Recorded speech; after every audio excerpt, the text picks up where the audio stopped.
তুমি কি জানো, সত্যিকারের ভালোবাসা হলো কাউকে এতটা ভালোবাসা যে তাকে মুক্ত করে দিতে পারে।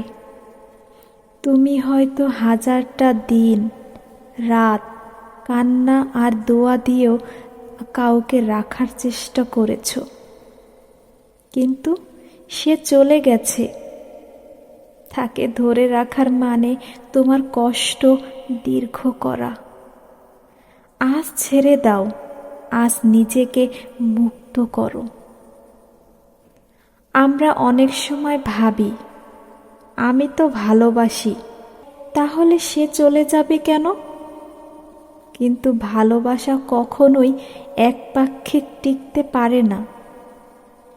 তুমি হয়তো সব দিছ, কিন্তু সে যদি চলে যেতে চায়, তাকে পেছনে টেনে আনা মানে হলো তোমার আত্মাকে আহত করা।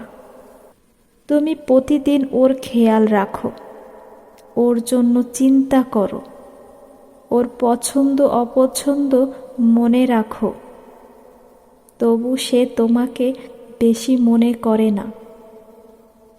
কারণ সে তোমার নয়, সেটা মেনে নাও। সব যত্নে সব সম্পর্ক জয় করা যায় না। তাকে ছেড়ে দিচ্ছ মানেই তুমি ভালোবাসা শেষ করে দিচ্ছ না, বরং তুমি প্রমাণ করেছ তুমি তার সুখটাই চাও। সেটা যদি তোমার ছাড়া হয় তবুও। এটাই ভালোবাসার আসল রূপ। অধিকার ছেড়ে দেওয়ার নামই যদি ভালোবাসা হয়, তবে তুমি জিতেই গেছো। তাকে ধরে রাখার চেষ্টায় তুমি নিজেকে হারিয়ে ফেলেছ। তোমার হাসি, তোমার ঘুম, খাওয়া, মানসিক শান্তি সব কিছুই হারাচ্ছ। জীবন এত ছোট, নিজেকে এভাবে শেষ করার মতো নয়। তাকে মুক্ত করে দাও, যাতে তুমি নিজেও নিঃশ্বাস নিতে পারো।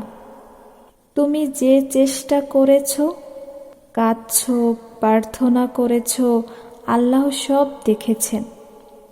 হয়তো সেই ছিল তোমার পরীক্ষার মাধ্যম। তুমি যদি ছেড়ে দিতে পারো, ধৈর্য ধরতে পারো, তার চেয়ে ভালো কিছু অপেক্ষা করছে তোমার জন্য। আর যদি সে ফিরে আসে, তখন সেটা চাওয়া নয়, চাওয়ার যোগ্যতা হিসেবে। যাকে হাজার যত্নেও ধরে রাখতে পারোনি, সে কখনোই তোমার ছিলই না। তাকে মুক্ত করে দাও এবং নিজেকেও মুক্ত করো। জীবন অনেক সুন্দর, শুধু সে মানুষটাকে ছেড়ে দিতে শেখো, যে তোমার দুঃখের কারণ হয়, প্রিয় মানুষ নয়।